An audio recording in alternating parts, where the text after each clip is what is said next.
Guys good morning. कैसे हो आप सभी लोग? आई होप आप सभी अच्छे से होंगे और आपकी तैयारी अच्छी चल रही होगी। हमने हिस्ट्री के बहुत से क्वेश्चंस पहले तैयार किए हैं, हिस्ट्री के और नॉलेज ले लेते हैं। तो आज हम देखेंगे वर्साई की संधि जो 1919 में हुई थी। इसे पेरिस शांति सम्मेलन भी कहा जाता है। चलिए आज इसके बारे में जानकारी हासिल करते हैं, इसके बारे में जान लेते हैं। तो चलिए शुरू करते हैं। युद्ध जीतने के बाद 1919 ईस्वी जो प्रथम विश्व युद्ध हुआ था, उसको जीतने के बाद 1919 ईस्वी में विजयी राष्ट्रों ने पेरिस में एक सम्मेलन आयोजित किया, जो इतिहास में पेरिस शांति सम्मेलन 1919 ईस्वी के नाम से प्रसिद्ध हुआ और इसी को वर्साई की संधि भी कहा जाता है। इसके उद्देश्य क्या थे, चलिए जान लेते हैं। नंबर 1, पराजित राज्यों के साथ समझौते करना। नंबर 2, विश्व में शांति स्थापित करने के उपायों पर विचार करना। नंबर 3, राष्ट्रीयता के सिद्धांत के आधार पर नए राज्यों की सीमाओं को निर्धारण करना। नंबर 5, विजित राष्ट्रों को युद्ध क्षतिपूर्ति दिलाना। काफ़ी वाद विवाद होने के बाद 5 देशों के लिए 5 अलग अलग संधियां तैयार की गई। ये सभी संधियां पेरिस शांति सम्मेलन के नाम से जानी जाती हैं। इनमें नंबर 1 पर आती है वर्साई की संधि 1919, सेंट जर्मेन की संधि, न्योली की संधि, ट्रियानो की संधि, सेव्र की संधि। लेकिन हम जानेंगे वर्साई की संधि के बारे में। चलिए शुरू करते हैं। उपरोक्त 5 संधियों में से सर्वाधिक महत्वपूर्ण जर्मनी के साथ की गई वर्साई की संधि थी। जर्मनी ने अपनी पराजय की कीमत इस संधि पर हस्ताक्षर करके अदा की।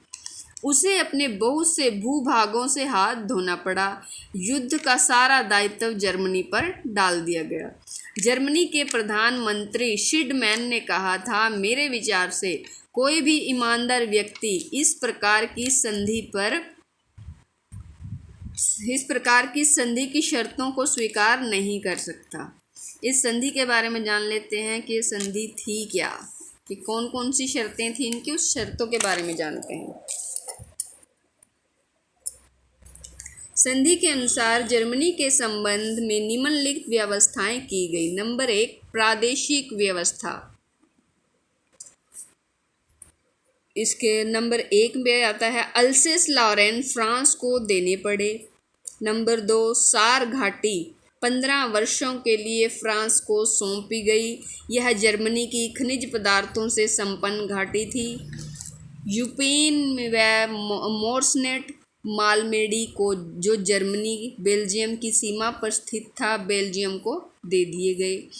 जनमत संग्रह के अंतर्गत उत्तरी श्लेस्विग डेनमार्क व दक्षिणी श्लेस्विग जर्मनी के पास रहने दिए।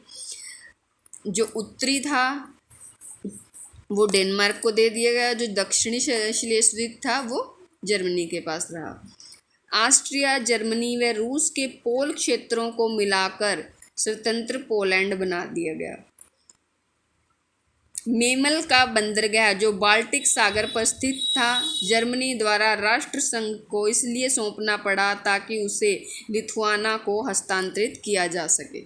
नंबर 7 पर है जर्मनी ने नवनिर्मित राज्य बेल्जियम, पोलैंड व चेकोस्लोवाकिया की स्वतंत्रता व प्रभुसत्ता को मान्यता दे दी।